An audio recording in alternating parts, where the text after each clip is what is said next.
So I'm going to stay close to this microphone as we're recording this. So, my name is Robb Barnes. I'm the Executive Director of Ecology Ottawa. Thank you very much for having me. It's great to see some familiar faces, Madeline, Susan, Paul, and many of you have been. This is now my second luncheon, so thank you very much for having me back. I got to stay close to the microphone. And I should just say a little bit about, my roots, some of my political roots are in the Green Party, but Ecology Ottawa is a nonpartisan organization. We're working to make Ottawa the green capital of Canada, so there's a little bit of an intersection there, but we're nonpartisan, so when we talk about things like electoral politics, you'll see the kind of tone that Ecology Ottawa takes, where we try to be very issue-focused, and our dream, really, from a partisan perspective, is that all parties are trying to outcompete one another on strong climate and environmental policy. That's the vision. We're not there yet, as you might know from following the news, but that's the vision. So I'm going to just give myself a little timer just so I understand where we're at. And so periodically, I'm going to just press a button. I'm not recording you or anything. I'm just looking at the time. And so I've got about half an hour, and then we've got some time for questions. And I really hope there's a vigorous discussion. There's a tremendous amount of experience in the room, knowledge in the room. I'm a fresh face, relatively speaking to this movement. A lot of my, I think, experience and maybe some value that I bring is putting on the organizer hat. I'm not a policy expert, and Ecology Ottawa isn't a think tank. We do not have all of the answers when it comes to policy. We have some ideas, especially at the city level, because we're interacting with the city of Ottawa on a regular basis. But we often, at Ecology Ottawa, we say, we do some research, but we're not a think tank. We do some lobbying, but we're not a government relations firm or organization. We even do some teaching, but we're not an educational institution. We are fundamentally community organizers. That's how we see ourselves. That's how we go about and act in the world. And hopefully you'll see that reflected when I try to connect the global to the local and talk about our theory of change, which is nonprofit or NGO speak for how we see our role in the universe and how we go about trying to turn the world from the world as it is to the world as we'd like it to be. And so hopefully that'll be clear. In terms of questions, I don't know, Madeline, is there a specific format? Can people just, shout at any time? Just so that we don't miss anybody. So okay. On one side or the other side. So we won't do it in the middle of the presentation. We'll save them all for after. Okay, great. So Ecology Ottawa, let me talk a little bit about our mission and mandate. So Ecology Ottawa was founded in 2007, but really at the very beginning of Ecology Ottawa, I was just talking to someone who was, who knows the founders, and I wasn't in the room when it was founded, but it started as a really grassroots movement to kind of track City Hall and some of the goings on at City Hall. And the thinking was, these are environmental activists just like all of us, or people who are passionate and care about this issue. When they looked across the landscape in Ottawa, we're uniquely blessed in the city. We have some amazing organizations like Sierra Club Canada, Nature Canada, these great national organizations that do fantastic work, sometimes at the national or sometimes provincial or sometimes international levels. And they didn't really see anyone, and this is only about 12 years ago, they didn't see any organization that was really focused on the city as such, watching the progress at City Hall, being a watchdog for city politics. And so Ecology Ottawa was founded with that aim in mind. We would talk about Ottawa issues. We don't limit ourselves to City Hall, so we look at all jurisdictions that impact the area of Ottawa.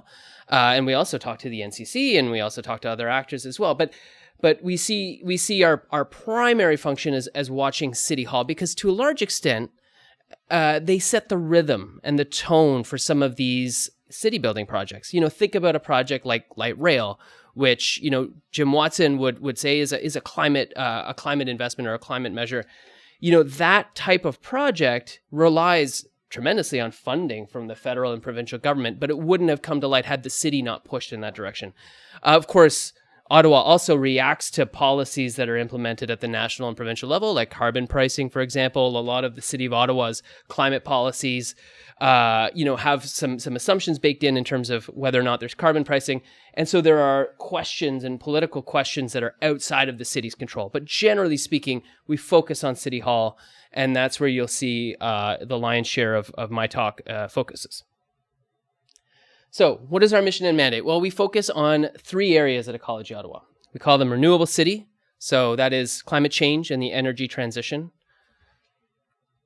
Active city, which is sustainable transportation, or making our connection points and our networks viable for all ages, users, and abilities, so that people can choose low emission modes of transportation around the city. And living city, trees, water, green space, green infrastructure. I'll talk a little bit about that.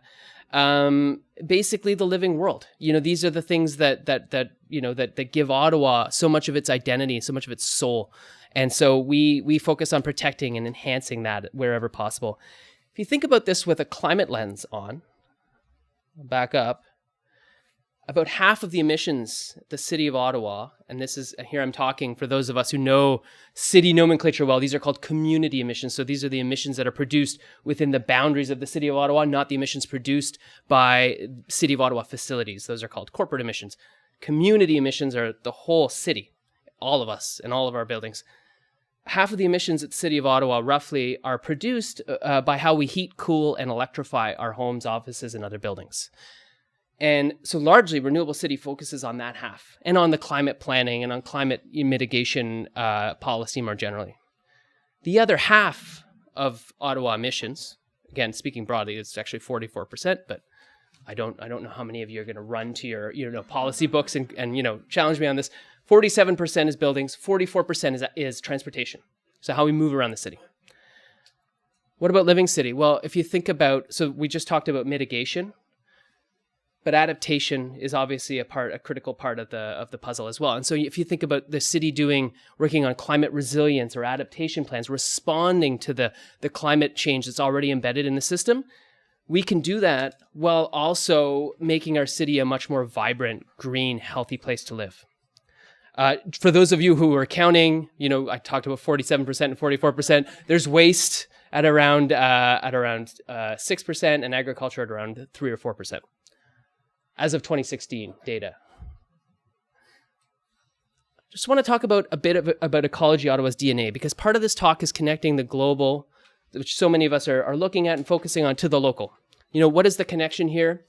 And I think Ecology Ottawa's story, it tells a story about why we are who we are as a grassroots, community-driven, volunteer-driven community organization. And that's a bit of a mouthful. How did we get to this point? And really there are two foundational moments at the inception, right around the beginning of Ecology Ottawa's history, that really affected not only us, but environmental groups all over the world, and all over Canada especially. When I sent the slide deck to Madeline, she said, well, what's up with the American flag on slide 7? So this is actually a picture of the night of Barack Obama's inauguration, 2008. What happened there, or actually his election victory, I believe, not the inauguration as such, because it would be colder and at the White House, right? So this is the victory. This is November 2008. When Barack Obama won the 2008 election, a lot of people looked at it, let's set aside the politics. I don't even talk about the politics here.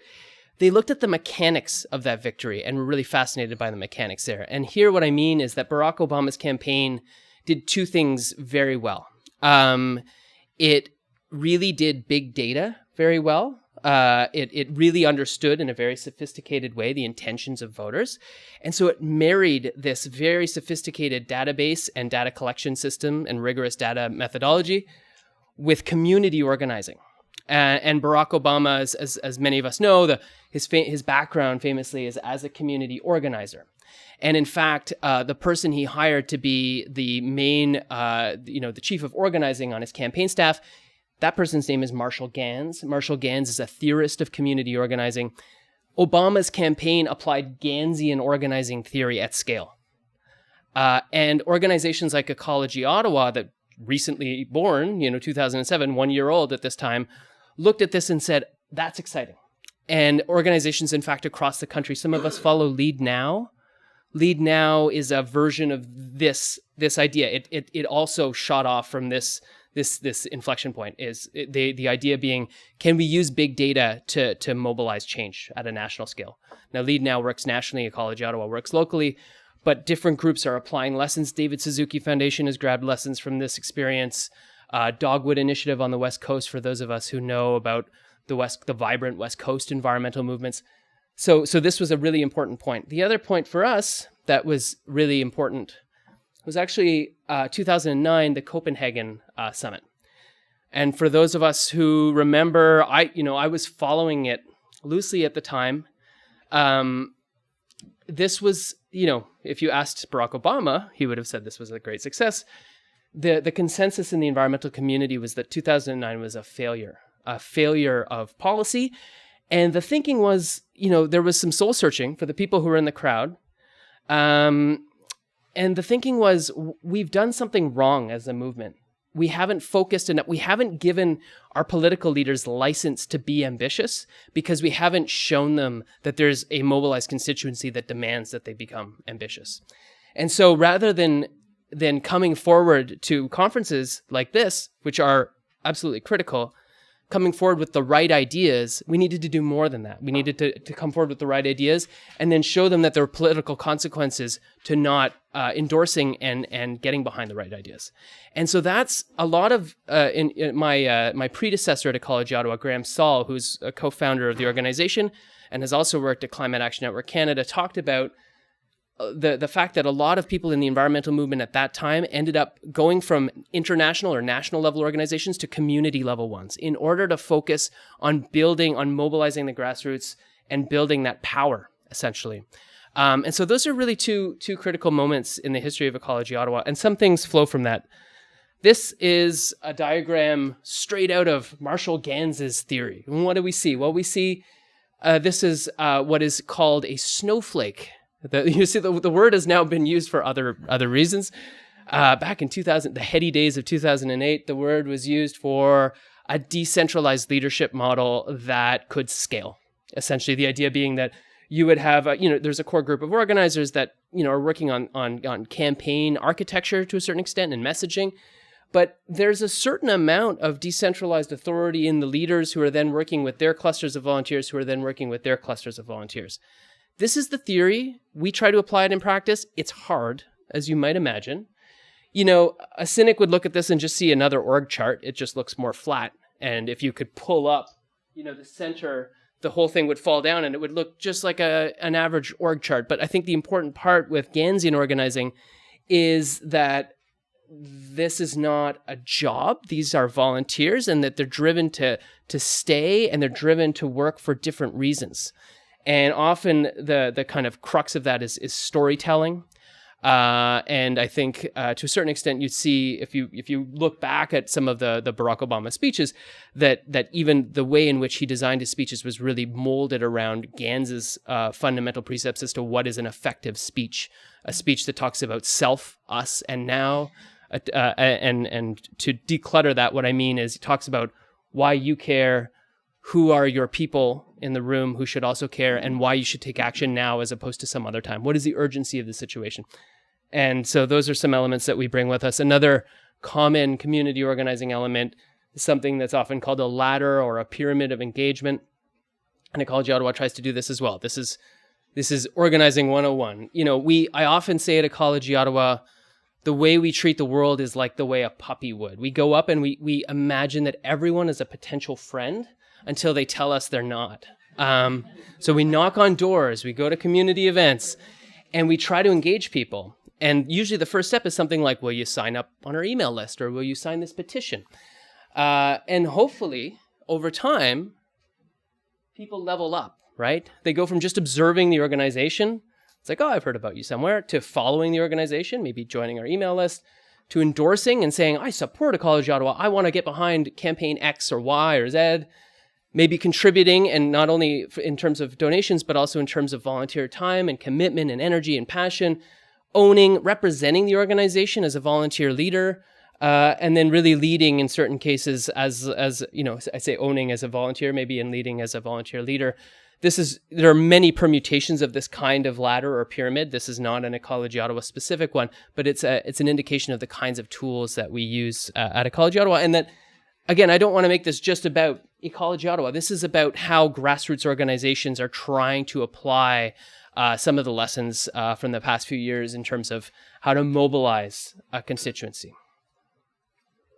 And here I should back up again. Sometimes I slip into jargon, mobilize a constituency. What does that mean? It means move them, right? Mobilize, move. What we want to do is we want to build and then use power, which is to say, we think that there are hundreds of thousands of people across the city of Ottawa who share our basic values, and we need to find our friends, and then we need to engage them in increasingly meaningful forms of action such that we can create the change that we want. And then what does this look like from theory to practice? Well, it looks like a bunch of people smiling and standing outside, usually in suburban Ottawa somewhere. There I am. This was 2015 with a great team.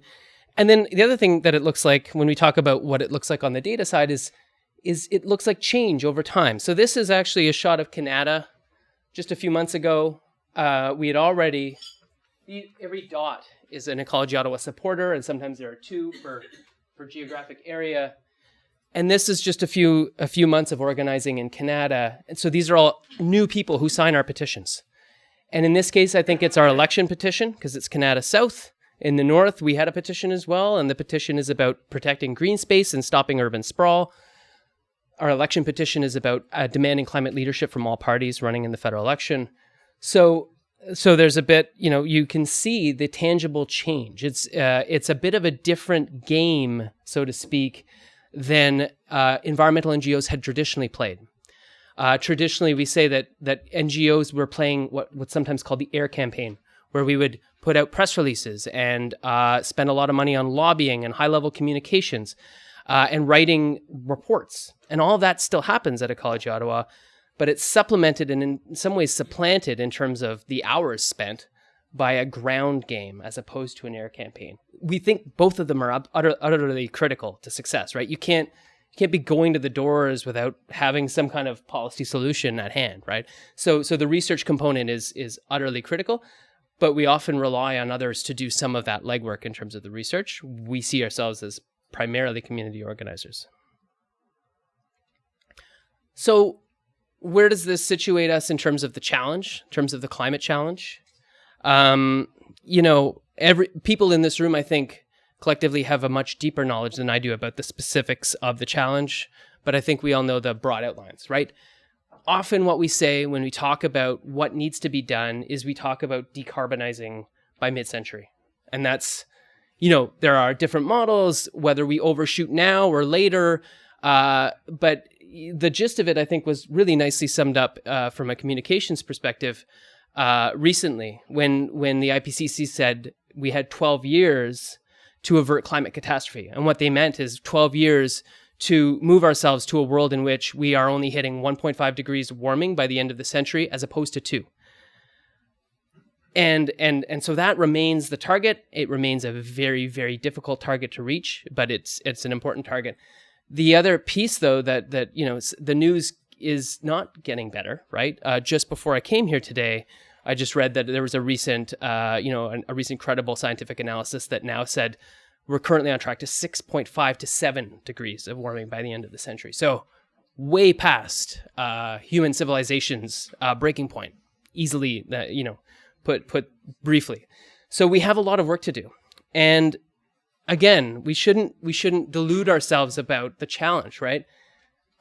So we had 12 years. Now we're down to 11, and we've been using this 11 years language. We're going to be using it just like a countdown at Ecology Ottawa, a simple, effective, repetitive communications. I guess it's politics 101. I don't know how many times I heard Stephen Harper say strong, stable majority government, but we're going to say 11 years a bunch of times, and then 10 years, and then 9 years. But the political context is short. We've got a short timeline. There's a lot to do. And there are real questions as to what kind of atmosphere we're going to do it. And obviously the federal election is a critical moment at which we will see what happens for the next 4-ish years. And so I'm happy to talk about that, especially during the Q&A in terms of, our analysis on the election. I'll touch on it briefly. But of course, we live in, the cities operate in a complicated jurisdictional process where, the Ford government, for example, one of the biggest areas that the city was making progress in from a climate change perspective was massive investments on energy efficiency, especially in social housing. And a lot of that money was coming from a cap and trade program, which was then killed by this government. And we are now seeing further cuts. And so things like bike lanes, which were once hard to get, are now much harder to get. So we shouldn't delude ourselves that it'll be an easy or a straightforward path. This is what it looks like the next 11 years and beyond, actually, in a policy context. A volunteer of ours who does modeling and has done modeling with the City of Ottawa mapped out a rough estimate as to what would be needed to get close to our target based on the information that had been available with the city's first real pass at this, which is called Energy Evolution Phase 1, where the city did some analysis and came up with some policy goals. And essentially, I mean, the gist of it is, I mean, there are a few takeaways from this graph, but that business as usual is not tenable. That's for sure, and brings us to a place that is far worse than where we need to go. That there's a 2024 target that we'll actually probably meet, but I think that says a lot more about the 2024 target than it does about our ambition as a city. And then the other thing is that there are a few means of getting there, and of course, buildings, as I mentioned, transportation are two big ones. Renewable energy generation is another one, and if you think about buildings as a broad category, those two are intertwined, right? Replacing. It's not so much our electricity generation as we're going to need to phase out natural gas to a large extent, and we're going to need to electrify everything, and then we're going to need to think through how much electricity are we getting and how expensive is it and how viable is this as a transition. So that's the context in brief. So I'm here to make the case that cities matter. I think many of you are already on side, but sometimes it's kind of fun to have these conversations about because it's sometimes when I started at Ecology Ottawa, I came from Climate Action Network Canada, which was an internet or a national NGO that went to international climate conferences. So I was in the room at the Warsaw Conference of the Parties, thinking that climate change is a big international problem and it's a big collective action problem, and all of the problems of a collection action problem are quite evident when you're in a room with people from around the world who disagree on pretty much everything. Why do cities matter, though? Like, why come to Ecology Ottawa? Well, because there's a few reasons, and hopefully I'll make the case. This is the premise that we're starting from. And maybe there's some holes in this premise, let me know. But we cannot build a greener Canada without building greener cities. Cities are where most of us live. In fact, there where 80% of Canadians live. And here I'm using cities broadly, urban areas. 80% of Canadians live in urban areas. And we know that internationally, more and more people all across the world are moving to cities. So how do we get cities right? Interestingly, for those of you who like to geek out on policy, there's this jurisdictional learning that comes with having hundreds or thousands of cities experimenting with a variety of policies and them learning from each other. And we see some of that within the Canadian context, but also within the international context. They're often giving us really good ideas that we can then implement. So the work that we do in Ottawa isn't just in Ottawa. We're part of a movement, a worldwide movement that is talking about greening our cities and trying to make cities leaders on climate change. Cities have direct or indirect control over roughly half of emissions in the Canadian context. And this is a complex question, complex statement. There's a lot of footnotes under that one, what do you mean direct or indirect control? Put forward by the Federation of Canadian Municipalities, though. So they know their stuff, and they're talking about, not only, things like LRT, for example, which again require massive provincial and federal investment, still require leadership by cities and still can do tremendous work in terms of reducing emissions. So cities, to a certain extent, set the rhythm, set the trend for a lot of these things. And so they are important for that reason. From a community organizing perspective, cities make a lot of sense. You have to, organizing is not effective if not place-based. If you're not talking to people where they're at, talking to them in the language of their community. So when we go into Canada and we have conversations, they're Canada conversations. We're talking about Canada issues. We're talking about transit. We're talking about being stuck in traffic.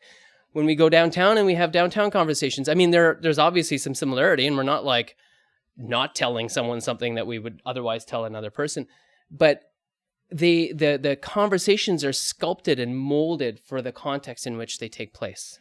They have to respond to local issues to resonate with the people we're talking to. And this one is I think interesting politically. When we talk about the federal election, suburbs determine the shape of government, and I think this is maybe a little bit more controversial than the rest. But if you look at the way in which elections go, I think you could make a solid case that the outcome of a given election is largely determined by the way the vote goes in suburban areas around Toronto, especially Ottawa, Montreal, Quebec City, Vancouver, the major cities of Canada. Calgary, we know which way Calgary will go. It always goes that way. But a lot of the other ridings tend to swing. And often from when you look at the results in a given suburban riding in Ottawa, and then you look at the federal results, who formed the government, I often say that like Orleans and Canada are like Canada's Ohio. They're our bellwether state. They indicate which way the broader national trend will go. And so they're important. The other reason suburbs are important to us at Ecology Ottawa, and I think should be important to environmentalists all over the world, is that we haven't, as a movement, we haven't spent a lot of time in suburbs. I live close to the core. I'm your classic latte sipping, environmentalist. I ride my bike to work. I skate in the winter. Not everyone is like that in Ottawa, right? And so we need to have conversations with people where they're at if we're going to make the kinds of changes we want to see.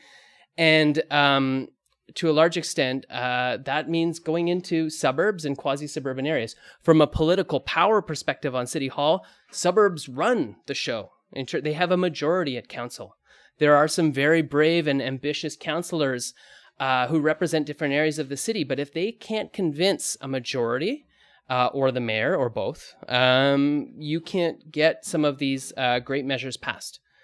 And if we can't get those or more councillors elected in suburban areas who are environmentally ambitious, then we've got a problem, right? So what are the policy opportunities? And I know I'm probably bumping up. No, I'm still at about 20 minutes now, eh? Get it 5? Okay, great. Perfect. I think there's only 5 slides left. Policy opportunities.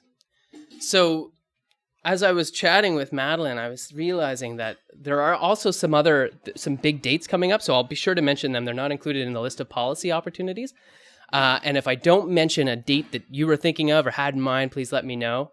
But I'll do that right at the end. So what are we working on, or what do we see as an opportunity for engagement, for policy change, meaningful policy change? Well, obviously the federal election. Sometimes people ask, like, Ecology Ottawa, you're a municipal organization. Why are you organizing in the federal election?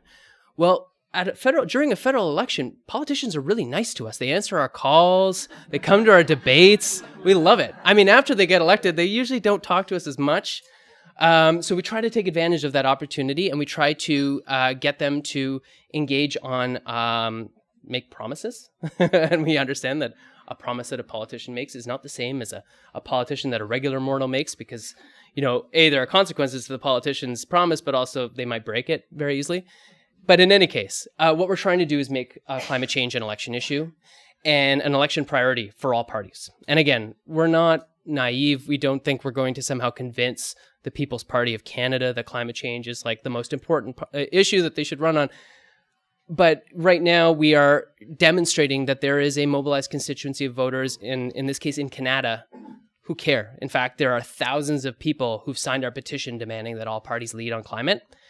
And each of those people will obviously have to make a very complicated choice during election time, because in our first past the post system, you're not only looking at, you're looking at the polls and who's the incumbent and what's the barometric pressure today, and also what are the platforms. We're trying to help people sort through the platforms. We're going to try to do a party by party analysis, borrowing from the work of our friends at groups like Environmental Defense, who actually have expertise in this issue. We do not. So we're community organizers. We'll share the knowledge that's already been built with people right before they head to the polls, so they have an informed decision. But we're not endorsing any party. I'm not letting my former life as a Green Party riding president color any of this content. I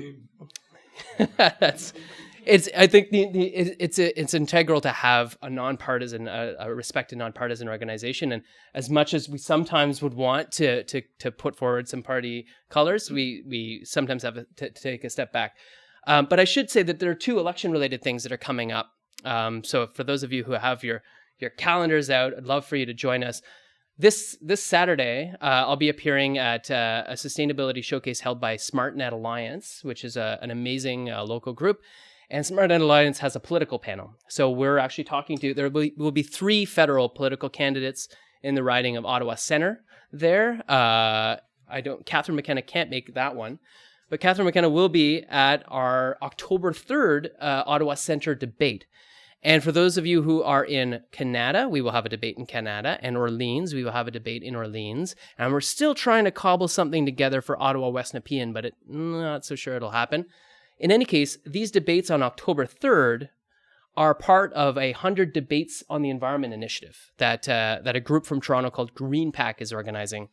And so this will be a fantastic opportunity. We think that the one downtown will be, packed 400 to 500 people at the Bronson Center. So I hope some of you can join us for a vigorous discussion. This will be much more of a debate than the thing on this Saturday, which is more of a political panel discussion. What time on Saturday?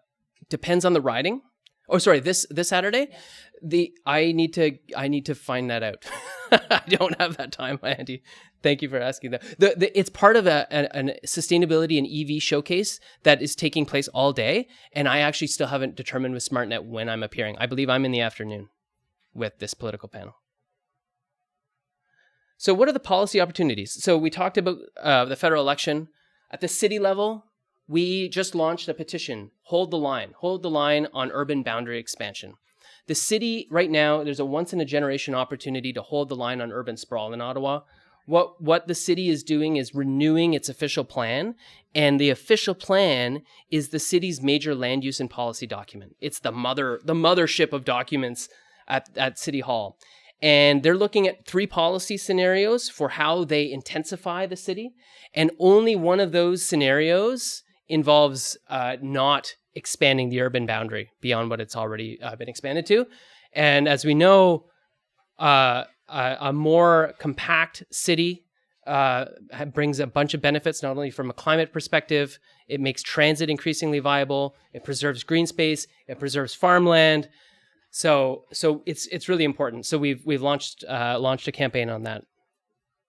From an active transportation or sustainable transportation lens, we're pushing for a policy called Vision Zero, which is a bit of a buzzword right now. It's going around. It's an international concept. It was started in Sweden in 1997. Essentially what it means is reducing and eventually eliminating severe death and injury on our roads, severe death of drivers, of cyclists, of pedestrians, of transit users, of all road users.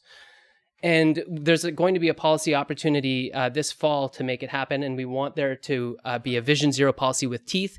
And what that means is focus on 2 areas, speed and segregation of uses. So we want to see speed reductions in certain cases, and we also want to see separation so that, and this benefits everyone, so that the drivers aren't next to a cyclist, like there's no driver goes out in the morning wanting to kill anyone, but yet you're put at risk by the very way in which we've designed our city. So we want to change fundamentally the way in which we're building our city so as to reduce those conflict areas.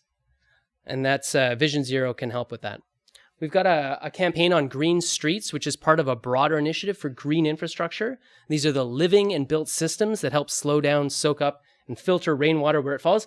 This is a nice City of Ottawa picture of a bioswale on Sunnyside Avenue with a nice smiling person walking by the bioswale.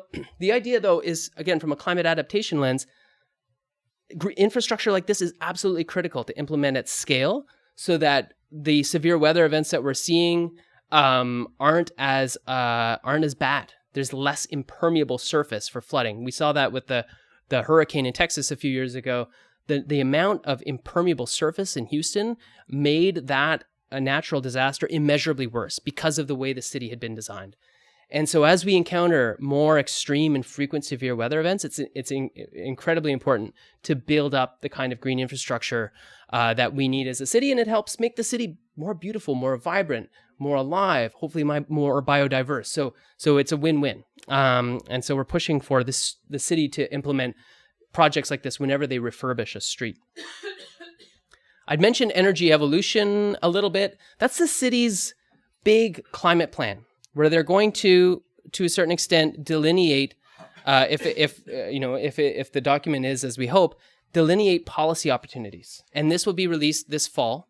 The city will say, we know what our target is. We're trying to get to our target. Here are the things that get us there. And so if you remember that earlier graph that I showed that showed us not quite hitting the 2050 mark, our hope is that Energy Evolution Phase 2, the second part of a 2-part series, will really tell us all we need to know to not only hit the target, but exceed the target. So, and essentially it gives us, a crib sheet. These are the policies to ask city council for the next 30 years. So they're doing our homework for us, which is great. Last slide. We've got one slide left, 1 minute. So just get involved. Many of you are already on our mailing list. Thank you very much. I'm so glad that you're following. We hope that we're reflective of the priorities of the environmental community. We read everything you send us. Please, anytime you get an email, I'm the one often at the other end of that email, and I read everything you send. It looks automated, because of course it is. We're sending it to thousands of people at once, but we're on the other side of that. So please sign up to our mailing list, interact with us. Let us know if you see any issues coming down the pipe. We want to respond and help be the voice of the city's environmental community. Our website, we have got one in English, one in French. The French one often tries to catch up to the English one because we need to translate documents, but check it out. Then that's my contact information. Again, I read everything you send. It sometimes takes a little while to get back, but if you're interested in engaging on any of our campaigns, I can plug you in to the right staff person or the right volunteer network and get you started. So thank you very much for your time and your attention today, and I look forward to the questions.